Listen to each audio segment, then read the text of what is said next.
देखो, जो accounting standard 16 है जिसका नाम है borrowing cost,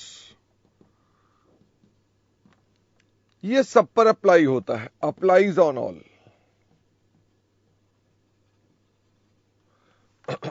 of course Ind AS पर नहीं अप्लाई होगा, जहां पर भी ये आपको क्लास 1 में बताया हुआ था उन सब पर अप्लाई होगा।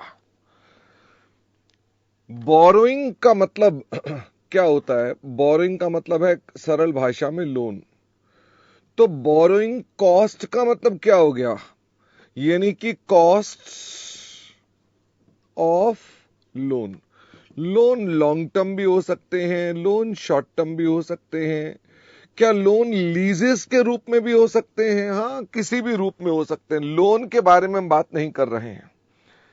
कॉस्ट कौन सी हो सकती है? क्या कॉस्ट ब्याज की हो सकती है, या कोई हो सकता है सीए की फीस हो? क्या ऐसा हो सकता है सीए ने कोई फीस ली हो लोन दिलाने के लिए?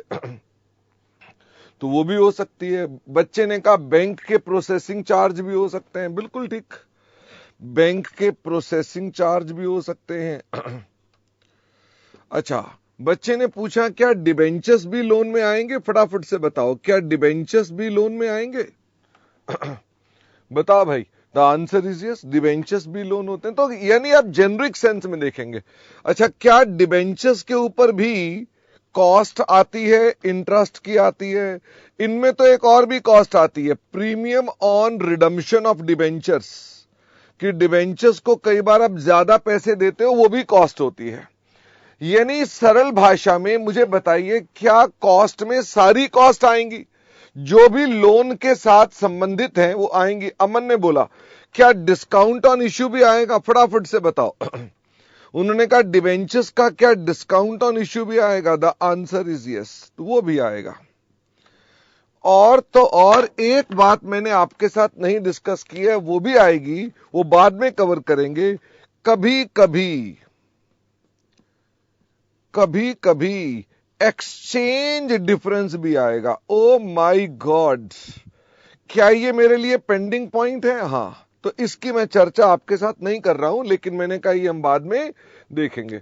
मोहित ने कहा जीरो कूपन बॉन्ड रिडीम करने वाले हो तो उसके अंदर जी, उसके अंदर भी जो जीरो कूपन बॉन्ड के अंदर आप अमोर्टाइजेशन करते हैं वो कॉस्ट है।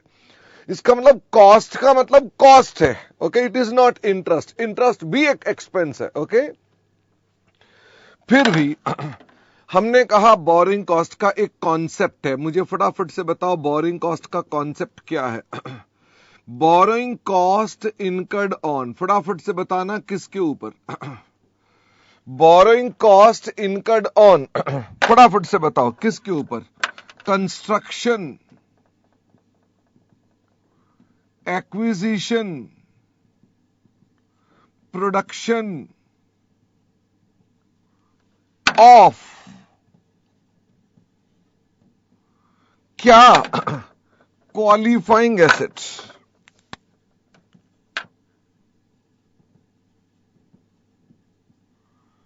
Qualifying assets. जो हमारी बोरिंग कॉस्ट इनकर्ड है किसके ऊपर?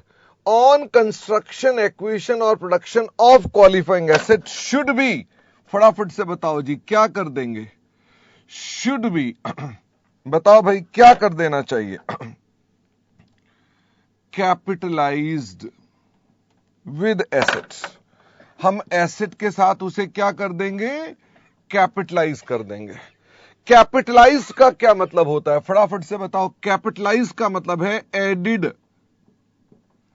टू एसेट कॉस्ट, यानी एसेट की कॉस्ट में उसे बढ़ा देना। अच्छा, क्वालिफाइंग एसेट कौन से होते हैं? हम जो बोलते हैं क्वालिफाइंग एसेट, तो क्वालिफाइंग एसेट वो होते हैं विच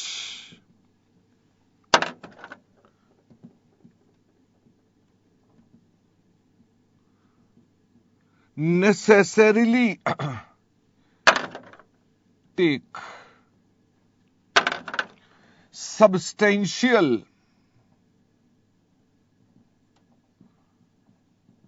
period of time to get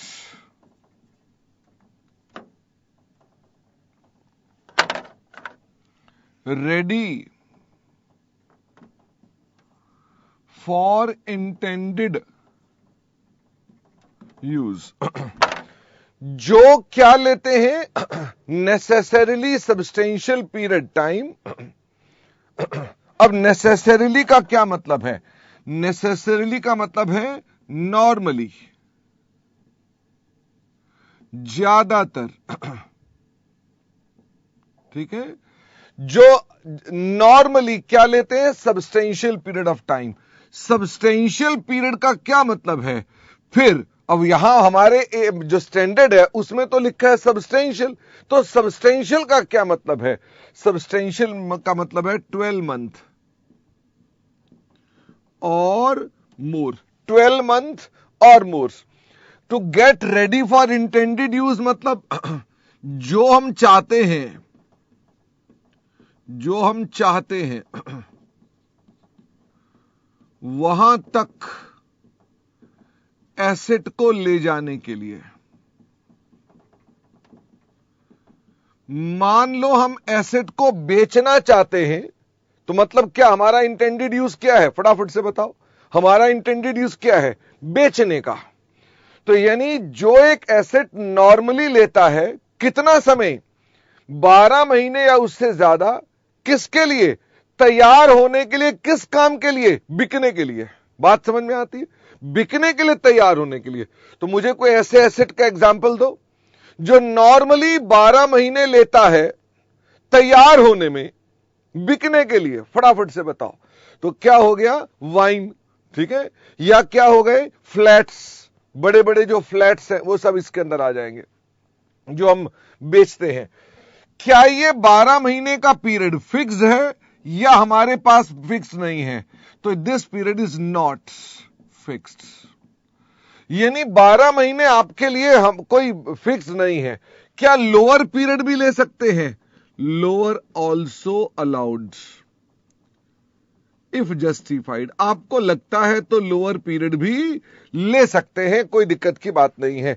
इसी वजह से मैंने आपसे कहा हमारी प्रेफरेंस क्या होगी कि क्या ये क्वालिफाइंग एसेट है या ये नॉन क्वालिफाइंग एसेट है।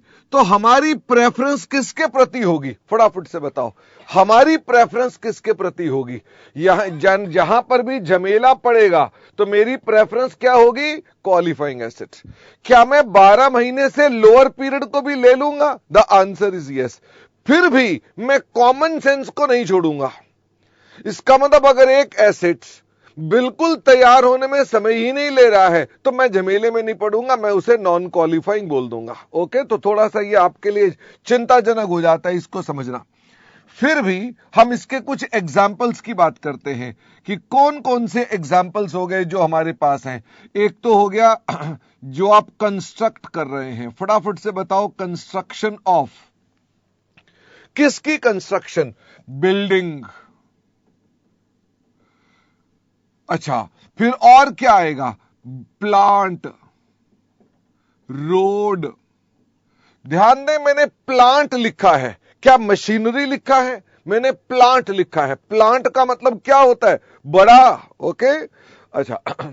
और बताओ, रोड के बाद बच्चे ने कहा डैम, शिप, एयरक्राफ्ट,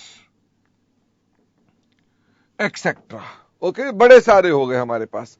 अच्छा, और मुझे बताइए, क्या ऐसा भी हो सकता है कि हमने कोई एक्विजिशन की हो ऑफ मशीनरी विच टेक्स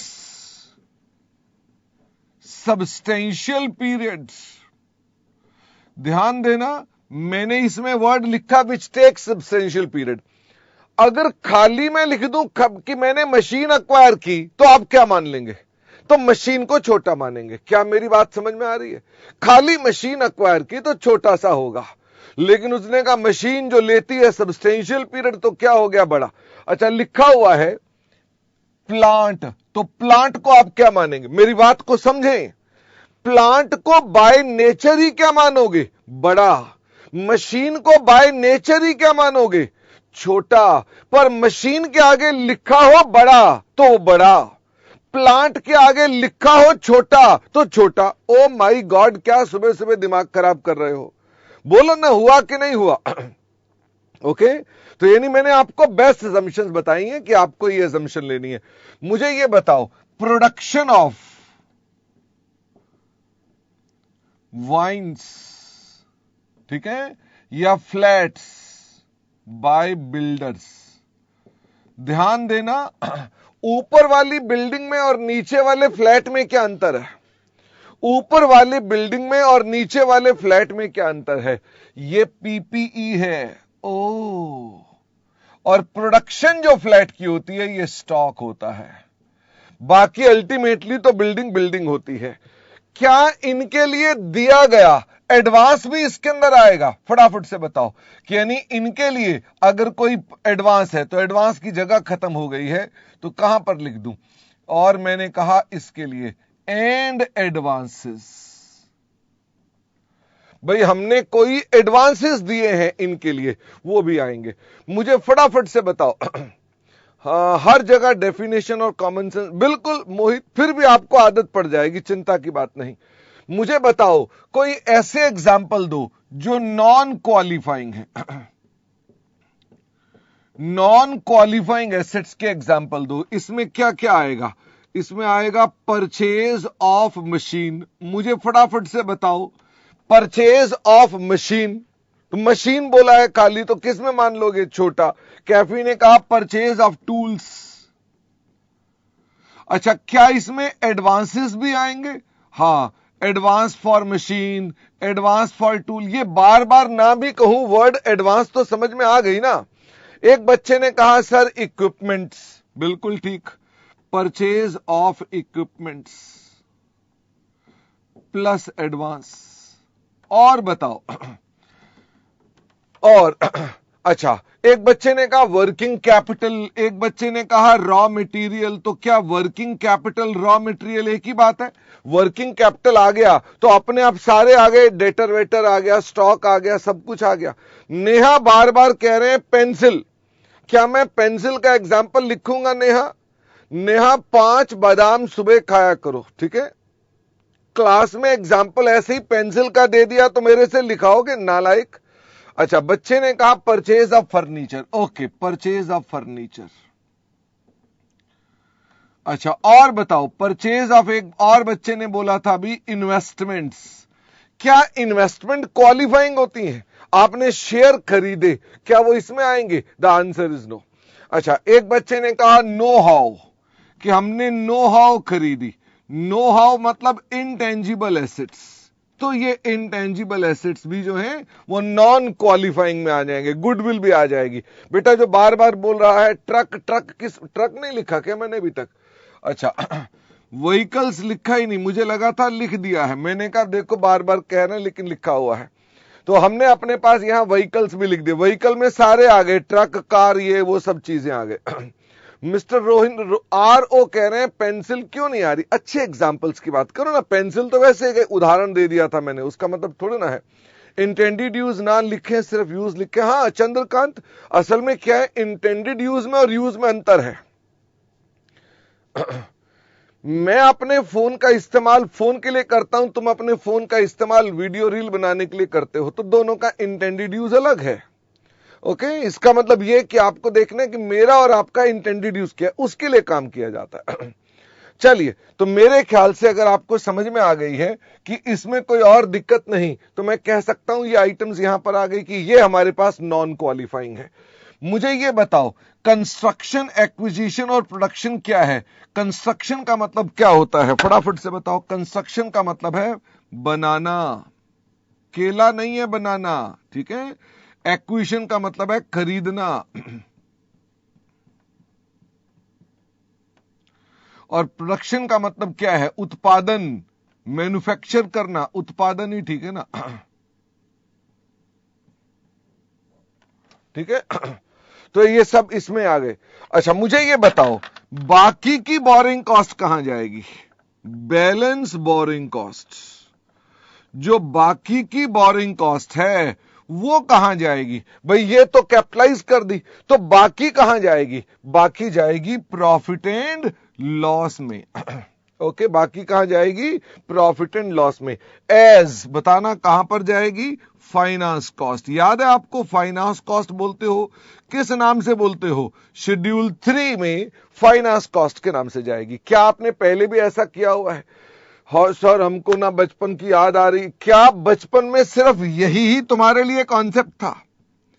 मेरी आंखों में आंसू आ गए हैं। बचपन में सिर्फ तुम्हें लगता था यही कॉन्सेप्ट है। जूम आउट करो तो क्या कॉन्सेप्ट उससे बहुत बड़ा है? कॉन्सेप्ट कितना बड़ा है?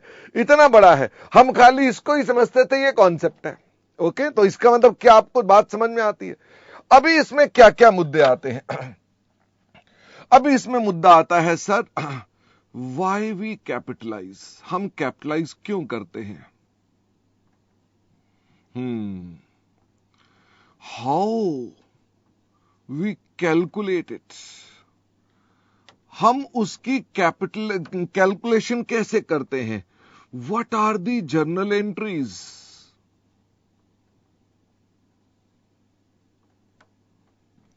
और हमारे अकाउंटिंग स्टैंडर्ड के कौन कौन से डिस्क्लोजर्स हैं? तो मैं क्या इसके अंदर लिख दूं कि इसके डिस्क्लोजर?